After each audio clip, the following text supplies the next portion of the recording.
अस्सलाम वालेकुम। Design and analysis of algorithms के कोर्स में सॉल्विंग रिकरेंसेस के टॉपिक में आज हम जो है एग्ज़ाम्पल करेंगे मास्टर मेथड के थ्रू। मास्टर मेथड को लास्ट लेक्चर में डिस्कस कर चुकी हूँ और एक एग्ज़ाम्पल भी हो चुका है जो कि फ़र्स्ट केस के मुताबिक था। आज एक और एग्ज़ाम्पल कराऊँगी। सपोज़ ये हमारे पास एक एग्ज़ाम्पल है T of N is equal to two T of N is equal to T of 2n by 3 और जो कि मास्टर मेथड का जो इसी फार्मूले के मुताबिक अगर हमारे पास इक्वेशन इस तरह होगा तो हम उसको मास्टर मेथड के थ्रू सॉल्व करेंगे। तो ये भी हमारे पास एफ ऑफ एन के बराबर है, ठीक है। मतलब ये भी कोई फंक्शन वैल्यू है विद कांस्टेंट नंबर, ठीक है। और ये जो है ये दोनों ये वाला इक्वेशन इसके मुताबिक है, तो हम इसको सॉल्व करेंगे बाय मास्टर मेथड। अब आप देख सकते हैं कि यहाँ पे जो है मेरे पास ए जो है ए, तो 2 जो है मेरे पास ए के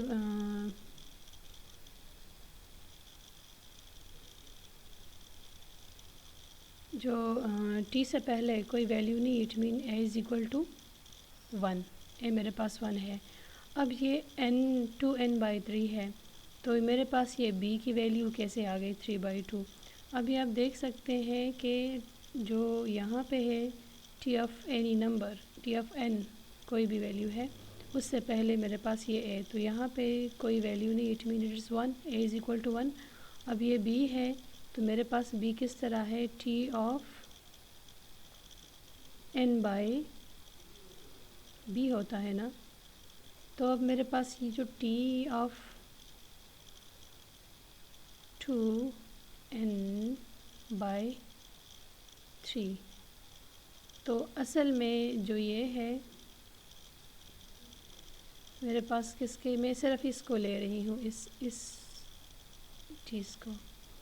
तो इसको मैं यूँ भी लिख सकती हूँ n/3 ऑफ 2, तो ये ऐसे हो सकता है।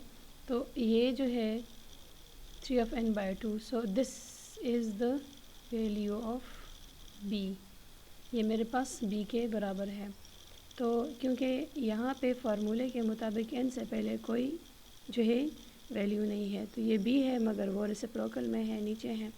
तो ये जो है 3/2, ये 2 ऊपर जाके 2/3 हो जाएगा, क्योंकि ये डबल डिवीज़न है, तो ये ऊपर जाके ये 2 हो जाएगा। तो मेरे पास b की वैल्यू इससे कैसे आई है, इससे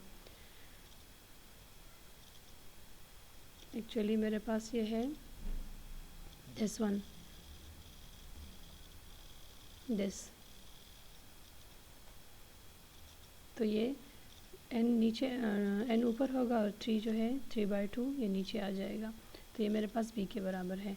अब मेरे पास जो है a 1 है जो कि यहाँ पे कोई वैल्यू नहीं, इट्स 1। b मेरे पास 3/2 है जो मैंने यहाँ पे बता दिया है, और जो फंक्शन है f ऑफ n है ये मेरे पास क्या है, ये 1 है। अब हम ये चेक करेंगे, इसमें वैल्यूज़ जब हम पुट करेंगे, आपको पता है कि जो मेरे पास इक्वेशन है वो हमने जो है फाइंड कैसे करना है।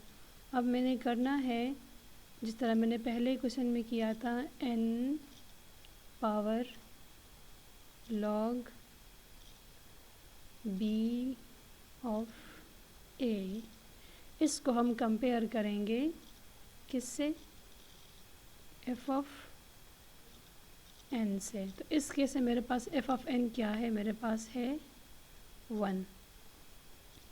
अब ये 1 मैंने फंक्शन के फॉर्म में कैसे कन्वर्ट करना है, ये जो है अगर एवरीथिंग पावर 0 में लूँ तो ये मेरे पास 1 आता है। इट मीन अगर ये f ऑफ n है तो मैं इसको ऐसे भी लिख सकती हूँ n पावर 0, तो ये मेरे पास 1 आएगा। तो दिस वन जो कि मेरे पास f ऑफ n की वैल्यू है, it could be n power 0, so n power 0 is equal to 1 which is f of n।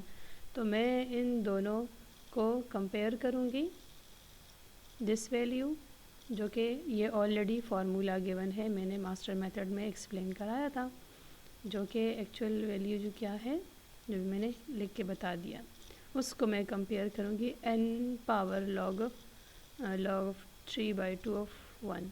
अब इसको मैं अब यहाँ पे जो है इसको n power log b of a this b is equal to n power 0। n power 0 वाली बात मैंने भी बता दी, जो कि मेरे पास 1 के बराबर है। सो अगर ये दोनों बराबर है, ये दोनों वैल्यू इक्वल है, तो इट मीन इसके पावर्स भी है इक्वल है, तो हम इसके पावर्स के मुताबिक अब काम करेंगे, पावर्स कैलकुलेट करेंगे, ठीक है, कंपेयर करेंगे, सॉरी। तो अब यहाँ पे जो है मेरे पास क्या हो जाएगा, नेक्स्ट जो है लॉग ऑफ, सिर्फ पावर को कंपेयर करेंगे, लॉग b की वैल्यू मेरे पास क्या है 3/2 और a मेरे पास क्या है 1 है, इक्वल टू व्हाट 0, जो कि ये 0 है। n और n हमने नहीं लिया, हम एक्चुअली पावर्स को कंपेयर कर रहे हैं, this is power n power 0। सो इससे क्या आएगा, पावर सॉरी इस लॉग को मैं अगर हटाऊंगी तो ये वैल्यू 0 यहाँ 1 यहाँ पे आएगा और ये 0 यहाँ पे इसके पावर में आएगा, तो क्या हो जाएगा 3/2 पावर 0 इज़ इक्वल टू 1। तो ये इसके बराबर आया और ये भी ये 1 है, तो जो मेरे पास कैलकुलेटेड वैल्यू जो आई है इससे ये 1 के बराबर है, और जो गिवन वैल्यू है f ऑफ n की वो भी 1 है। सो ये मेरे पास किस केस को सेटिस्फाई कर रहा है, केस 2 को सेटिस्फाई कर रहा है। तो इस केस में हमारे पास जो मैंने आपको मास्टर मेथड में बताया है कि जब हमारे पास ये वाला केस मतलब लीव्स जो है वो फंक्शन के मुताबिक उसी स्पीड से ग्रो कर रहे हैं, जिस स्पीड से फंक्शन ग्रो हो रहा है उस स्पीड से हमारे पास लीव्स भी ग्रो कर रहे हैं। तो फंक्शन तो गिवन होता है और ये हम फाइंड आउट करते हैं, ठीक है। तो इस केस में हमारे पास जो t ऑफ n होगा वो क्या हो जाएगा, केस 2 सेटिस्फाई कर रहा है। So t of n is equal to theta of log of n, तो ये मेरे पास आंसर होगा। अब हमें उसमें बताया गया है कि फर्स्ट केस को सेटिस्फाई करेगा तो फिर टी ऑफ एन हमारे पास क्या होगा, और अगर हमारे पास सेकंड केस को अगर सेटिस्फाई कर रहा है तो हमारे पास T of N theta of log of N होगा, अगर हम ये केसेस को कंपेयर करेंगे।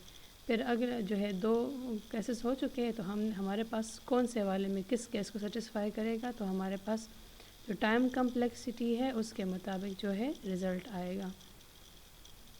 अगर यहाँ पे जो है इसकी आपको आई होप समझ आ गई होगी कि यहाँ तक काफ़ी समझ आ गई होगी। और इस टॉपिक के लिए थोड़ा सा आप लोगों को लॉगरिथम्स के जो रूल्स होते हैं उसको आप लोगों ने जो है वो पढ़ना है ताकि आपको आसानी से इसकी समझ आ जाए।